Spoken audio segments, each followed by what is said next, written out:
همدغه وجه ده رسول الله مبارک صلی الله علیه وسلم فرمایل وی پتا سو باندې بوس یو کس راننوځي او دا داسې دی چې دا د جنتیانو نه دی.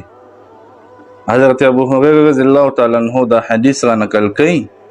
ابو هريره رضی الله تعالی عنہ فرمایي چې رسول الله مبارک صلی الله علیه وسلم فرمایل پتا سو باندې بوس یو کس راننوځي او دا د جنتیانو نه دی او بلکې دا د هغه کسانو نه دی چې په هر دور کې او په هر زمانه کې الله پاک جل جلاله یو اوه کسان په ځمکه باندې پیدا کړي دي چې دا هغه اوه کسانو د وجې نه الله پاک جل جلاله عذاب نه راولي.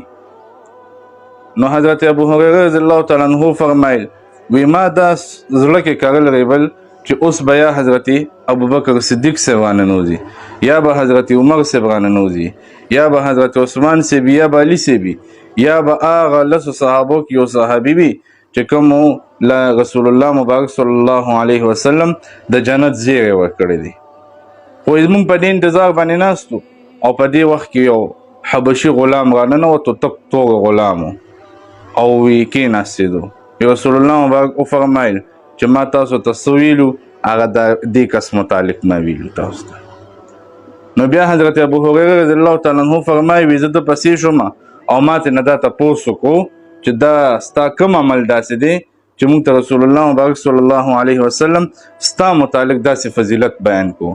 نو ما ته وفرمایل چې زه خو داسې اوچت عمل نه کوم خو صرف د جومات خدمت کوم. نو د جومات چې کوم د وړوکي نه واخله تر غټ خدمته پورې دا ډېر لوی فضیلت لري. یعنی مطلب دا دی که چاله الله پاک جل جلاله په یو جومات کې او په یو مدرسه کې د قیدي خدمت ورکوي یا الله پاک جل جلاله دته د جارو وهلو خدمت ورکوي یا د بخاري شریف پړاولو خدمت ورکوي نو دا ټول لوی فضیلت لري.